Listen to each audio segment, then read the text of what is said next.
श्री गणेश काटो क्लेश दोस्तों। तो कैसे हैं आप? मैं बहुत अच्छी हूँ। आज है गुरुवार और आज है 22 जनवरी। तो आज है राम मतलब अयोध्या में आज ही के दिन राम जी का प्राण प्रतिष्ठा हुआ था मंदिर में। तो आज बहुत शुभ दिन है हम देशवासियों के लिए। तो हैप्पी रामनवमी, इसे हम रामनवमी भी कह सकते हैं। पहला साल तो हम लोगों ने बहुत ही हर्षोल्लास से मनाया था। भगवान ऐसे हमारे हर साल मतलब अच्छे जाएं। हर साल कुछ न कुछ कठिनाइयाँ आती रहती। तो हमारी स्टोरी स्टार्ट करते हैं, ठीक है।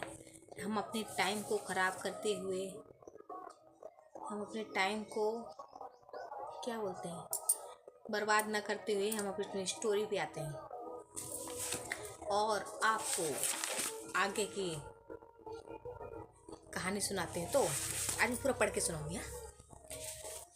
सवेरा हुआ, परशुराम जो ही घोड़े पर चढ़ना चाहा तो ही छींक हुई। एक साथी ने कहा, उसका नाम रहीम था, बीए पास था, पेशेवर रहने वाला था, घोड़े की सवारी में और निशाना लगाने में एक ही था। रहीम ने परशुराम को रोकते हुए कहा, जा रहे हो आप परशुराम? चंपा के कन्यादान तुमको ही तो सब हाल मालूम है, करा दी। तुमको तो सब कुछ मालूम है। चंपा का कन्यादान मुझे ही करना है, रुक नहीं सकता। रहीम छींक हुई है। परशुराम, मुसलमान होकर भी छींक को मानते हो? बात यह है कि यंग साहब अपने 30 सिपाहियों के साथ इधर ही, रहीम बोलता है, इधर ही आ गए हैं। उन लोगों को सौदागर स्वयं बनाया है, मगर मेरी नज़र धोखा नहीं दे सकती। परशुराम, घूमने तो क्या करेगा यंग साहब? रहीम अपने गांव में बयां कर दिया है, पुलिस वाले आपको जाने का हाल मालूम हो गया, तभी यंग साहब मौका देखकर चढ़ाई की है। परशुराम, संभव है तुम्हारा अनुमान सही हो, लेकिन इसी डर से मैं अपने वचन को तोड़ नहीं सकता। एक लोटा पानी से ऋण होना है, मतलब एक लोटा पानी जो मैंने पिया है उससे मुझे मुक्त होना है। परशुराम, तुम्हारी क्या जरूरत है, तुम यहीं रहो। रहीम, मैं आपको अकेला नहीं जाने दूंगा, नमक हरामी नहीं करूंगा। आपकी जान जाएगी तो पहली मेरी जान जाएगी। दोनों घुड़सवार सवार होकर शेखपुर की ओर चल दिए। वह उस समय बिहारी के दरवाजे पर पहुंची जब चंपा के फेरे पड़े गए थे और कन्यादान का समय आ गया था। अपने घोड़े को बागडोर रहीम के पकड़ाकर परशुराम उतरा पड़े और घर में घुस गए। 5 मुहर से परशुराम ने चंपा कन्यादान सबसे पहले दिया और वे बाहर जाने लगे। गांव वालों ने जान लिया कि इस व्यक्ति ने ही 5 गाड़ियां सामान भेजा था। श्रद्धा के मारे उन लोगों ने परशुराम को घेर लिया। मारी खुशी की बुढ़िया की बोलती बंद थी। एक आदमी बोला, वह मालिक, बिना जलपान किए कहाँ जाते हो? दूसरा आदमी बोला, लोटा लिया और चरण धो के उपाय करने लगे। तीसरा आदमी परशुराम को बैठाने लिए अपना साफा धरती पर बिछाने लगा। चौथा आदमी दौड़ा तो एक दोनों में मिठाइयाँ भर लाया। परशुराम ने कहा, कैसे पागल हो तुम लोग? जिन कन्यादान दिया उसी के भोजन कैसे करूँगा? इतना कहकर वो घर से बाहर आ गया। घोड़े पर चढ़ते चढ़ते परशुराम देखा कि यंग साहब सदल बदल उनके घर घेर लिया। परशुराम उनके ललकार कहा, गांव के बाहर आकर मर्दूती दिखलाओ। इसके बाद रहीम के साथ परशुराम घोड़े को एक लगाई और गांव से बाहर हो गए। सब ने पीछा किया। सब लोग घोड़े पर सवार थे। तर गोड़िया रहीम के अचूक निशान से 5 सिपाही मार डाले। परशुराम धाना के अवसर पर देने के लिए रहीम ने अपना घोड़ा पीछे लौटाया और वही सिपाहियों साथ जूझने लगा था। सब लोगों ने उसे घेर लिया। दनादन गोलियां चल रही थी। 3 सिपाही रहीम ने मौके में मौत के घाट उतार दी। उसके शरीर में 4 गोलियां लग चुकी थी। एक गोली घोड़े को लगी। घोड़ा और सवारी दोनों ही मरकर गिर पड़े। तब तक परशुराम 1 कोस दूर निकल गए थे।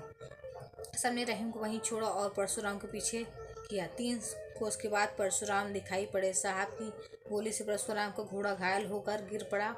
परशुराम पैदल चलने लगे। आगे एक नाला था और 30 हाथ गहरा था। बरसाती पानी के उस नाली को गंध रूप दे दिया था। परशुराम ने कूदकर उसे पार करना चाहा, परंतु गैर फिसल गया। वह खंड में गिर पड़े। किनारे यंग साहब खड़े हुए। नीचे अंधेरा सा साफ साफ दिखाई न पड़ता था। जो ही साहब ने नीचे झाँका तो ही परशुराम गोली छोड़ दी।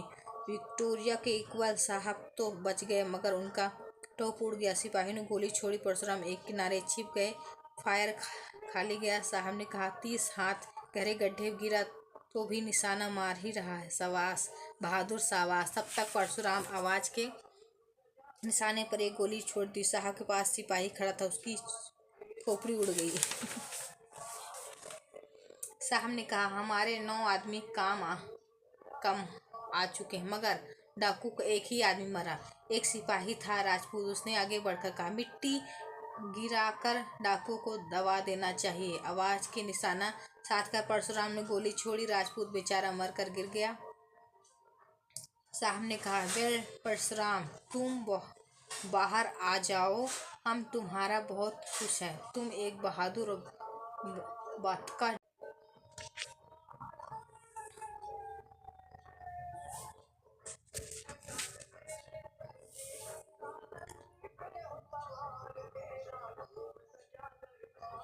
इम्तिहान। साहब, अगर तुम डाका डालना बंद कर दो, कसम खाओ, तो हम तुमको वायसराय कहकर छुड़ा लेंगे।